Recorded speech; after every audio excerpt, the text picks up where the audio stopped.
Oh, god damn it, come on! Oh, it just makes me upset. Oh, hey guys. Let me put down my DualShock 4 controller so I can talk to you for a second. I have some big news I'd like to share with everybody, and that is that I actually got a PlayStation 4. And I got one. Before you start screaming, Alex, why did you get a PlayStation 4? You've been playing your Xbox 360 for years, and you're posting videos on YouTube for Xbox 360. So why did you get a PlayStation 4? What is wrong with you, Alex? You crazy lunatic. You're a traitor to Microsoft, and you betrayed your friends, and you got a PlayStation. Why would you do something like that? I was feeling kind of depressed one of these days. About 2 weeks ago on a Friday, I went to Best Buy. I walked around and I looked at the systems and I said to myself, well, you know what? The PlayStation 4 looks really beautiful, and the Xbox One kind of looks like a giant brick. So I actually ordered one, and then I picked it up. So I've been playing it for a while now. And to be honest, it's actually a really amazing system. And I want to talk about this whole concept of next generation gaming because there's a lot of uh, differing opinions out there about Xbox One and PlayStation 4 and all those consoles. And yeah, this one is better than that, and this has this feature and that feature. And you know what? That's all fine. Everybody's entitled to have their own opinion. And I'm not going to try to convince you that PlayStation 4 is better than Xbox one way or another. Okay, so I don't want you guys to think that I'm going to try to influence your decision and or anything like that. But I'm going to explain why I myself, Alex JSign456, decided to buy a PlayStation 4 instead of an Xbox One. Okay, so I went online and I've done a lot of research about this. Obviously, before I made a decision, it was really difficult decision to make. For one reason, because yes, I have been on Xbox for a very long time. I have amassed a very large community of friends on Xbox. I don't really do that much video gaming online with other people, matchmaking and things like that. I don't do that too much.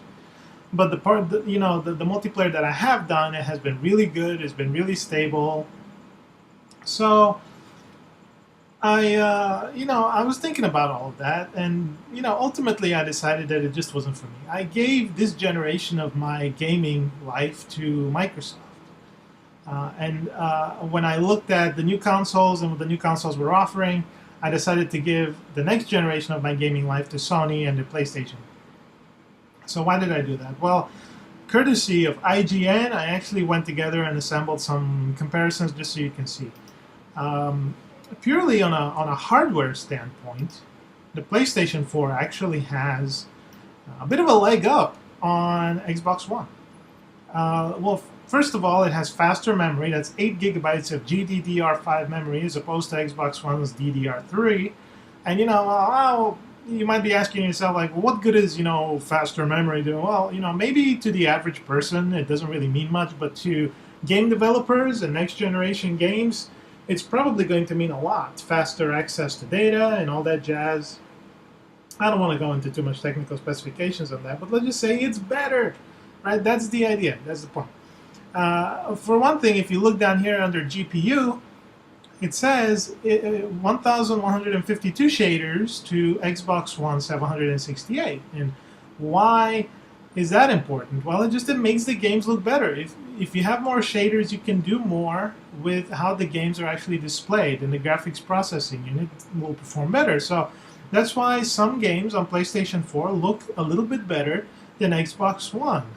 Okay, the graphics processing unit is a little bit better on PlayStation.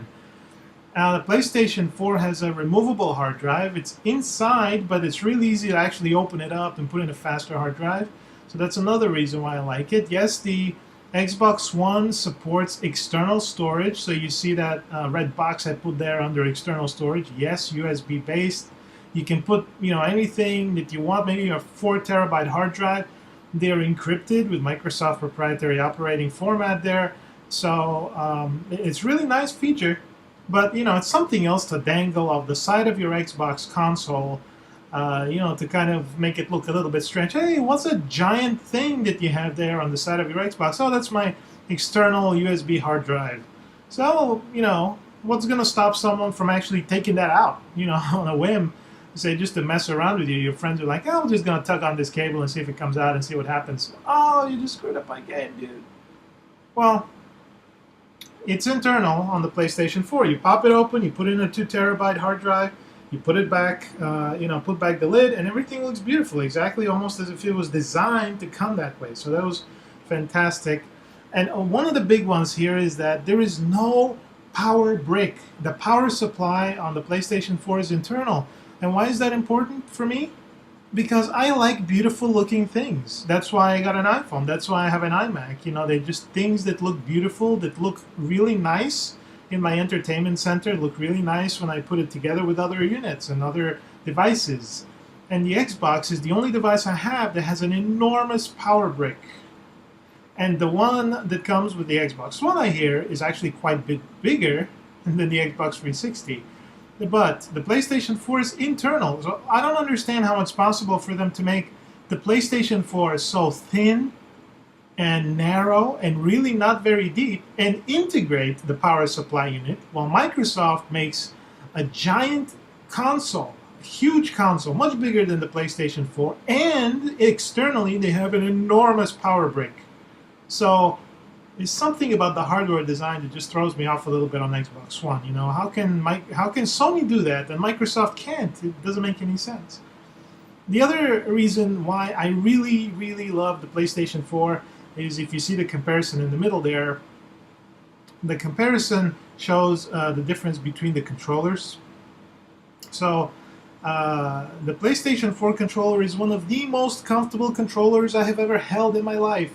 If you hold this controller, the DualShock 4, yes, this one here, if you hold it for a couple of days and then you hold this, let's say, Xbox 360 controller, you realize that the Xbox 360 controller is just really not very well designed. It's just not very comfortable at all. And once you get used to it, you can't go back. Now, one of the added benefits of this controller that you don't see here displayed in the head-to-head comparison is there is a touchpad here, right here. There's a touchpad, which actually does serve a function in games, and it's very nice to have. And you can actually click it down like a button, and then it also has a little speaker right in the middle here. So when the little speaker comes on when you're playing a game, someone say giving you instructions, it almost sounds like someone is talking in your ear, like maybe somebody in Call of Duty might be talking to you, telling you what to do next, things like that. It just adds another dimension to the sound of the game that you really don't get if you don't have that, and it's very interesting. Some of the other benefits, obviously, it's lighter, 7.4 ounces. It's ounces, yes, it's true, but having a lighter controller means my hands aren't going to get tired when I play. It has also motion sensing capabilities. The Xbox One controller doesn't have motion sensing capabilities, but with this PlayStation 4 DualShock 4 controller, I can actually type on an on-screen keyboard using the accelerometer function. So if I tilt my controller left, right, up, or down, it actually moves the cursor on the on-screen keyboard, and I can select characters. It's very convenient. And who knows what else they can come up with, maybe even drive a car in a video game by tilting your controller. Isn't that awesome? That would be fantastic. So it has the accelerometer in it. And why not? My cell phone has it. Why not my controller? I don't understand why not. And one other thing is that it comes with an integrated rechargeable battery. There's no compartment here to unplug, to disconnect. There's nothing here to actually remove. It comes with a built-in rechargeable battery pack. The only thing you need to do to recharge it is plug in a standard micro USB connector right here on the controller, and it will recharge for you right from the USB port on the PlayStation or from the USB port on your computer even. It's very, very convenient. And one other feature that really was important to me when I was making this decision to buy the PlayStation 4 was, what am I going to do with this PlayStation Vita that I have? I have a PlayStation Vita here on my desk. It's been sitting here for a long time, and it hasn't really had much use. I have some games for it, but, well, I'd like to do something more with it. And the PlayStation 4 offers remote play capabilities, so I can actually connect with my Vita to my PlayStation 4, whether I'm inside the house or outside the house, maybe on another person's network. I can actually connect remotely to my PlayStation and actually stream the game to my Vita over the internet, which is really, really convenient because that means I don't have to be physically in this room with my PlayStation 4 so I can play my game. It really is a very, very nice feature. I tried it out here at home, and it really is very smooth and it plays extremely well. The only issue is that obviously you have only two shoulder buttons on the PlayStation Vita to the DualShock that actually has four. The controls are a little bit, they don't map one to one, but you do have the touchscreen on the Vita and the touchpad on the back, so that kind of extends the flexibility there, what the system can do with the controls. But anyway, those are the main reasons. And you might be saying to yourself right now, well, Alex, those are really nice, but it doesn't really matter, what the hardware specs actually say. What about the games? You want to play games on it, don't you? Right? Yeah, it's true. I mean, I do want to play games on it. That's the purpose of the console, is to play games on it. But if you actually look, there a lot of the major games are actually on both systems. Here you have FIFA 14, NBA 2K14. Those are both there. You have Call of Duty Ghosts, and I don't know who plays Call of Duty Ghosts. I hear from a lot of people it's just not a very good game, but otherwise they have it on both systems. Battlefield 4 is available on both, Assassin's Creed, and it's true there are exclusives on both sides. On Microsoft, there's Halo, that's an exclusive game. Gears of War has been exclusive to Xbox. Sony has Uncharted, a series of games; those are exclusive. Metal Gear Solid, and there's also others too. Yeah, so there's different exclusive games on both sides there, and that also makes things a little bit interesting. Right now it's just really heated debate between console exclusives, like exclusive game here, exclusive there. That's only because both companies really want to get a leg up on each other, trying to sell more consoles.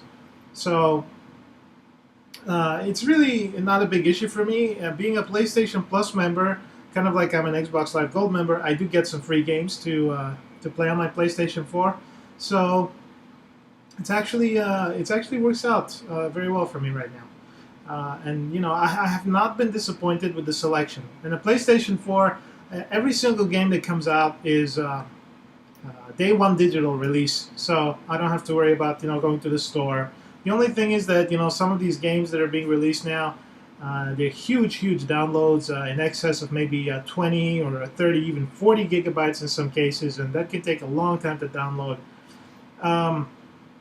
Which is very important that their services actually offer here. You see on the right side there's the system services on both ends there. If you look down in the middle of the list, it says you can play games as they're downloading. And that's kind of important because, who wants to wait for a 40 gigabyte download before they can actually play their game? But there's some other things to compare here. Xbox Live costs $60 a year. PlayStation 4 costs $50 a year. Yeah, and you might be saying that, well, Xbox Live costs $10 more, but Xbox Live is better. And I do tend to agree that Xbox Live gaming and multiplayer is better. But I think that Sony is actually offering better deals with PlayStation 4. So I think the $50 a year is actually a little bit better for, PlayStation 4 membership. And it actually goes across all your devices. So I get free games on PlayStation 4 and I get free games on Vita too. So that's great. And this more important here is that I do not need to be a PlayStation Plus member to have my games recorded by my PlayStation 4. If I'm on Xbox, I have to be subscribed to Xbox Live Gold to record my games.